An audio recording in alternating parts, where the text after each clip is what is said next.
Hola, hoy nos metemos de lleno en un tema, bueno, que siempre ha dado un poco de escalofrío, ¿no? Las puertas del infierno. Uf, sí. Un tema potente, ¿eh? Tenemos un artículo súper completo que recoge un montón de sitios por todo el mundo que la gente consideraba o considera entradas al inframundo. Exacto. Y la idea es ver por qué justo esos lugares que muchas veces tienen una geología muy particular. Pues sí, a ver qué descubrimos. Si te parece, empezamos por el mundo clásico, que ahí ya hay tela que cortar. Vale, perfecto. Grecia y Roma. Pues eso, las leyendas están llenas de mortales que bajan al inframundo. Tenemos a Eneas, a Hércules. Que entraban por cuevas cerca del lago Averno.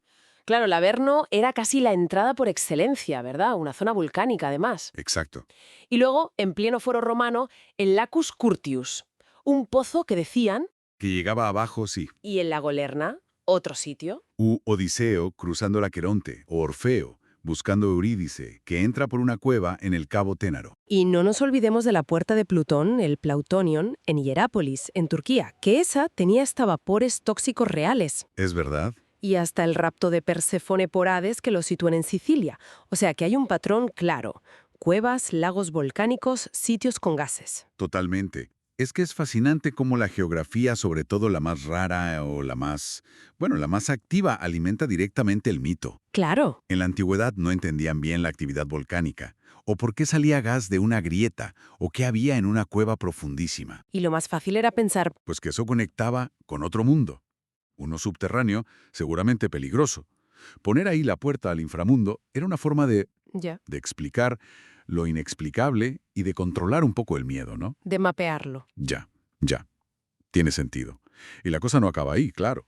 Si saltamos a la Edad Media, Ujú. el monte Etna, en Sicilia, seguía teniendo esa fama de ser una entrada al infierno. Y aquí es cuando, Cuando se hace súper popular una imagen muy gráfica.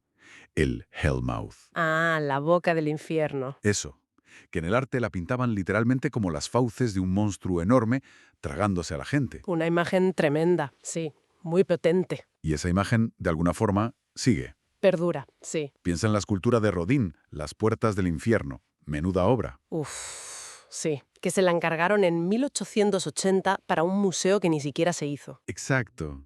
Y aunque empezó inspirándose en el infierno de Dante, al final Rodin se fue por otro lado. Creó un torbellino de... ¿Cuántas eran? Más de 200 figuras. Sí, una barbaridad. Explorando ya no tanto el infierno religioso, sino, bueno, la condición humana. El deseo, el dolor, la angustia. Y lo fuerte es que dedicó años y años y nunca la vio terminada en bronce. ¿No? La primera fundición completa es de 1925, ya después de su muerte, pero se considera su gran obra, casi una obsesión por dar forma a ese umbral. Es que el concepto de puerta física es muy potente. Y lo curioso es que no es solo cosa de Europa o del pasado. Hay ejemplos por todo el mundo. Desde luego. Mira, en Turkmenistán, el cráter de gas Darvaza. Le llaman la puerta al infierno. Ah, sí, el que lleva ardiendo desde los 70, ¿no? Que le prendieron fuego unos geólogos soviéticos para quemar el metano. Ese. Y ahí sigue. O en Nicaragua, el volcán Masaya. Los conquistadores españoles lo llamaron la boca del infierno. Les daba pánico, Claro, imagínate llegar y ver un volcán activo así. aunque para los indígenas ya era un lugar sagrado, claro. Y luego tienes sitios como Fengdu, en China, la ciudad fantasma. Sí, todo un complejo de templos taoístas y budistas sobre el inframundo. O en Japón, el monte Osore, que es un paisaje volcánico, desolado, con azufre. Dicen que es una entrada al mundo de los muertos. Vuelve a aparecer el patrón, ¿eh? Volcanes, cráteres, zonas geotérmicas o simplemente lugares muy remotos o de aspecto inhóspito. Entonces, vale, la geología extraña influye mucho.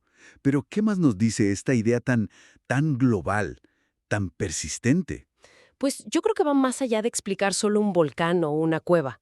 Estas puertas muchas veces marcan como un límite. Un límite. Sí, el borde de lo conocido, la frontera entre la vida y la muerte, entre lo que podemos controlar y lo que no, lo caótico. Son umbrales, físicos, sí, pero que reflejan miedos muy profundos sobre lo desconocido. O sea, ponerle un sitio en el mapa al infierno es como intentar contenerlo. En cierto modo, sí. Darle una ubicación lo hace un poquito menos abstracto, menos incontrolable. Claro, y luego están las interpretaciones más simbólicas. Leí sobre un reverendo del siglo XIX, Talmage, que hablaba de puertas del infierno, pero se refería a la mala literatura, al baile lascivo, a la bebida. Ajá. Puertas metafóricas, vicios, tentaciones. Exacto.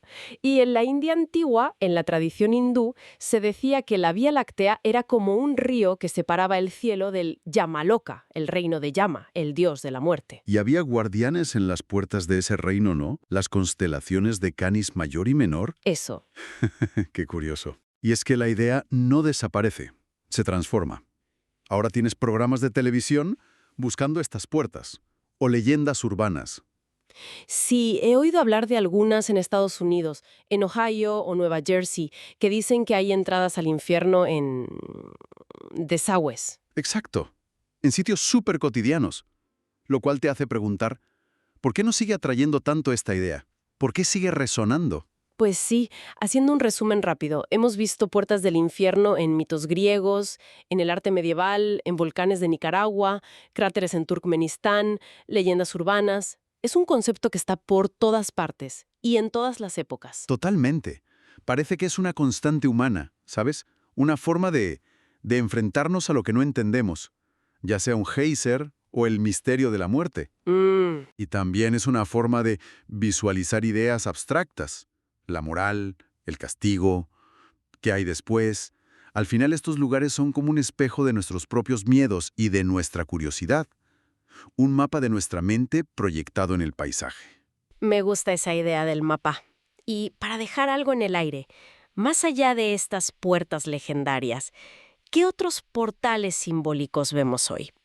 En la cultura, en nuestras vidas, umbrales que nos lleven a lo desconocido, a lo que tememos, o quizá a algo transformador. Buena reflexión final. Ahí queda eso. Hasta la próxima.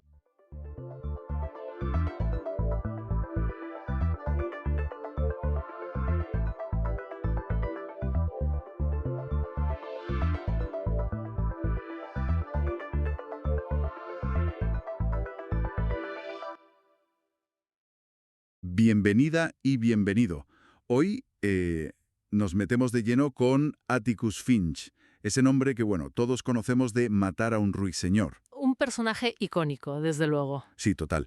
Tenemos aquí unos extractos de Wikipedia sobre él y la idea es, pues eso, darle una vuelta a quién es, por qué sigue siendo relevante y esas complejidades que han surgido, ¿no? Sobre todo con lo que se publicó después. Exacto. Porque a Atticus siempre se le ha visto como el héroe moral por excelencia, pero ¿es tan simple la cosa? Pues vamos a verlo.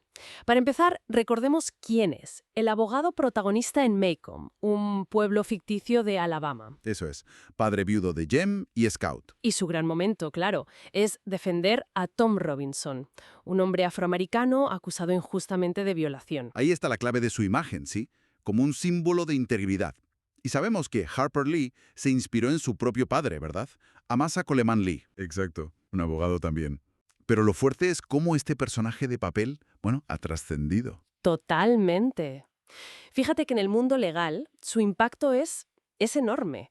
Hay un artículo por ahí de la Michigan Law Review que llega a decir que ha hecho más por la imagen de la abogacía que cualquier abogado real. ¡Ostras! ¿En serio? Sí, sí. Y hay jueces como un tal Richard Paul Match, gente importante, que lo nombran como una influencia directa en su carrera. Es casi una figura real para muchos abogados.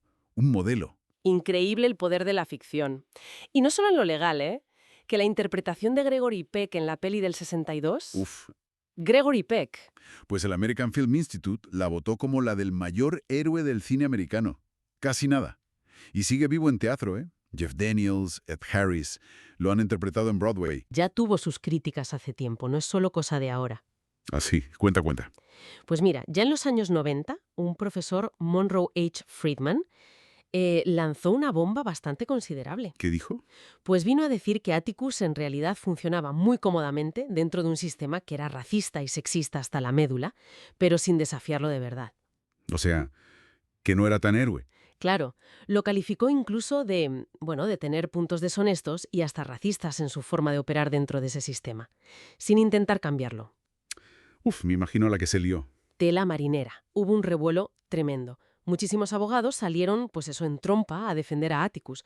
Decían que él era la razón por la que se habían hecho abogados. Claro, les tocaba la fibra. Totalmente. Pero bueno, la crítica quedó ahí, sobre la mesa. Y lo curioso es que, a pesar de toda esa polémica, fíjate, el Colegio de Abogados de Alabama le puso un monumento físico en 1997. Un monumento. ¿Al personaje de ficción? Sí, sí, a Atticus Finch, como muestra de lo intocable que era o es para una parte importante del gremio. Vaya tela. O sea que el debate ya venía de antes. Y su influencia iba más allá de lo legal, ¿no? Me suena algo del Atticus Circle. Eso es, una organización de aliados heterosexuales que apoyan los derechos LGTBI+. Tomaron el nombre de él. Qué curioso. Y también está esa historia del libro My Father and Atticus Finch, de Joseph Madison Beck, que cuenta los paralelismos entre un caso real de su padre y el de Atticus. Ah, sí. Y Harper Lee como que reconoció que había aparecido, pero insistía en que era ficción. Exacto. Siempre mantuvo esa línea. Y incluso Barack Obama, fíjate, en su discurso de despedida lo mencionó como un ejemplo de personaje americano ideal. Parecía una figura muy sólida entonces. Con sus críticas, vale, pero en general, heroica. ¿Hasta qué? Hasta que llegó 2015. Ahí es donde todo dio un vuelco. Claro, la publicación de Ve y pon un centinela. Exacto. Go Set a Watchman. Un libro que Harper Lee había escrito antes que Matar a un ruiseñor, pero que se publicó muchísimo después. Y ahí Atticus era Diferente, ¿no? muy diferente. Nos encontramos a un Atticus ya setentón, en los años 50, que, bueno, que apoya la segregación racial, que asiste a reuniones del Consejo de Ciudadanos Blancos, una organización suprematista. Madre mía. Eso sí que es un shock. ¿Cómo puede ser? El Atticus que defiende a Tom Robinson. Pues ahí está el kit de la cuestión. Es fundamental entender que Ve y pon un centinela no es una secuela. Es un primer borrador de Matar a un ruiseñor. Ah, vale. O sea, no es que el personaje evolucionara a peor, sino que esa era una versión, digamos, previa. Exactamente. El Atticus que conocemos, el progresista, el que basa su defensa en la igualdad, es una versión posterior, más pulida. Hay teorías, claro. Quizá influyó su editora, Ty Hohoff, o quizá fue la propia evolución de las ideas del padre de Lee, que al parecer sí cambió con el tiempo. Entiendo. Son cosas que pasan al escribir, supongo. Pero claro, siendo Atticus Finch. Pues el impacto fue brutal, claro. Imagínate, incluso detalles importantes de la trama son distintos. En Centinela, por ejemplo, Tom Robinson es absuelto al final. No me digas. Sí, sí, todo cambia. Entonces, nos quedamos con un Atticus Finch. Bueno, partido en dos casi. Por un lado, el héroe moral de Matar a un ruiseñor, el que inspira a tanta gente. El ícono. Y por otro, esta versión de Ve y pon un centinela, mucho más oscura, perturbadora. Y sumado a las críticas que ya había sobre si realmente desafiaba el sistema o no. Exacto. Y todo esto nos deja con una pregunta, pues, bastante interesante, ¿no?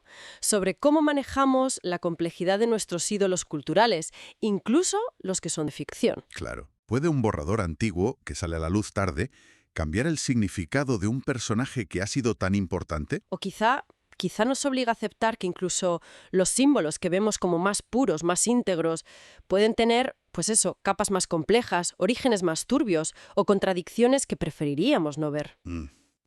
Da que pensar, desde luego. Ahí queda la reflexión, sí. Una figura mucho más poliédrica de lo que parecía a simple vista.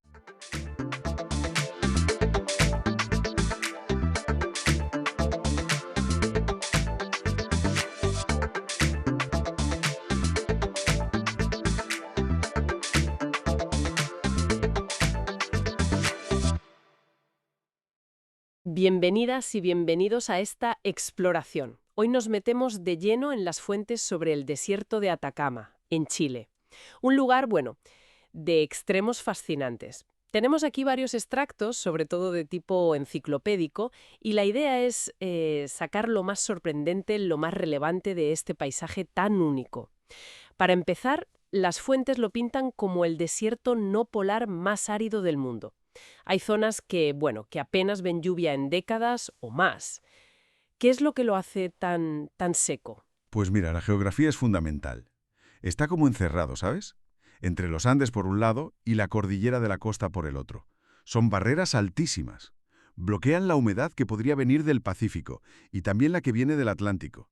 Es como una doble sombra de lluvia. Ah, claro, por ambos lados. Exacto. Y encima tienes la corriente fría de Humboldt en la costa. Eso. Y una inversión térmica constante, pues refuerzan esa sequedad tan bestia.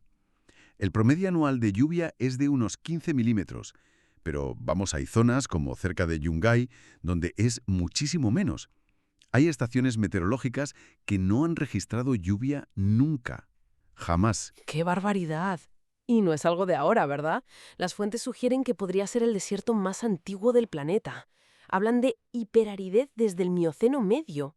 ¿Hace cuánto? Unos 15 millones de años. Sí, una enormidad de tiempo. Es tan seco que incluso montañas muy altas, de más de 6.000 metros, no tienen glaciares permanentes. Increíble. Y claro, esa sequedad tan extrema, junto con su geología, lo hacen muy parecido a Marte. Tanto que la NASA lo usa. Para probar instrumentos y eso. Justo, para probar cacharros que mandan a Marte. De hecho, replicaron los experimentos de las sondas Viking, las antiguas, ¿recuerdas? Sí, claro. Pues tomaron muestras de suelo de Atacama, y en algunas zonas el resultado fue nada. No detectaron vida. Muy parecido a lo que pasó al principio en Marte. Y también han encontrado percloratos, sales que también hay en Marte. O sea que es un buen análogo marciano aquí en la Tierra. Pero a pesar de todo eso, de ser tan extremo, hay vida. Se las arregla. Las fuentes hablan de más de 500 especies de plantas adaptadas. Me llama la atención una, la yareta. Ah, la yareta es espectacular. Crece a mucha altitud, es súper densa, parece un cojín verde sobre las rocas Sí, y crece lentísimo. Pero lentísimo, ¿eh? Algunos ejemplares, bueno, se cree que podrían tener miles de años. miles de años, imagínate. Es fascinante. Y luego está el fenómeno del desierto florido. Ah, sí, eso es precioso. En años que llueve un poco más de lo normal, que son raros, ciertas partes se llenan de flores de colores. Un espectáculo. Te da una idea de la resiliencia que hay ahí. ¿Y la fauna? También adaptada, claro. Mencionan insectos, reptiles. Sí, y hasta mamíferos. Zorros, vizcachas, guanacos y vicuñas en las zonas un poco más altas o con algo de vegetación. Incluso en la costa, que también es parte del ecosistema, hay pingüinos de Humboldt. Y flamencos en los salares de altura. La niebla costera, la camanchaca, debe ser clave para muchos, ¿no? Vital. Es una fuente de humedad importantísima para muchas plantas y animales pequeños. Y pensando en la gente, este entorno ha estado habitado durante milenios. Las fuentes destacan la cultura chinchorro. Sí, impresionante. Hace más de 7.000 años. Desarrollaron aquí las momificaciones artificiales más antiguas que conocemos. Más antiguas que las egipcias. La minería. Primero fue el boom del salitre, en el siglo XIX y principios del XX. Eso atrajo a muchísima gente, cambió la región por completo. Y también generó conflictos, como la Guerra del Pacífico, Quedan pueblos fantasma de esa época, ¿verdad? como Humberston. Exacto, son testimonios de ese pasado minero. Y hoy, bueno, la minería sigue siendo importantísima. Sobre todo el cobre. Chile es líder mundial. Y ahora también el litio, claro, con todo el tema de las baterías. Es una historia de extraer recursos del suelo, pero que contrasta mucho con otra forma de aprovechar las condiciones únicas del desierto. ¿Te refieres a la astronomía? Justo. La altitud, el aire tan seco, las noches despejadísimas, lo convierten en un sitio privilegiado para mirar las estrellas. De los mejores del mundo, sin duda. Allí están algunos de los observatorios más potentes, el VLT, el Very Large Telescope, el ALMA, que son un montón de antenas trabajando juntas. Y pronto estará el ELT, el Extremely Large Telescope. O sea, es una ventana espectacular al universo. Sí, pero las fuentes también apuntan a un problema moderno, que choca bastante con esa imagen de cielos puros. La acumulación de ropa usada. Montañas de ropa importada que, como no llueve, pues no se descompone y contamina. Sí, es un contraste muy fuerte, la verdad. Ver esas imágenes de ropa abandonada junto a los observatorios más avanzados. Es un toque de atención sobre nuestros hábitos de consumo, incluso en lugares así. Entonces, si hacemos un poco de resumen, el Atacama es como un laboratorio natural increíble, nos sirve para estudiar la sequedad extrema, cómo se adapta la vida, nos da pistas sobre otros planetas como Marte Y refleja también la historia humana en condiciones límite. Exacto. Y para terminar con una idea que da que pensar, mencionan un descubrimiento reciente, de finales de 2023, en la Puna de Atacama. Han encontrado una zona con unas condiciones que podrían parecerse a las de la Tierra primitiva, allá por el eón arcaico, cuando empezó la vida. ¡Ostras! Quizás estudiando estos rincones tan extremos de nuestro propio planeta, podamos entender mejor no solo de dónde venimos, sino también si podría haber vida en otros mundos. Plantea preguntas muy interesantes, ¿no? Sobre nuestro lugar en el universo.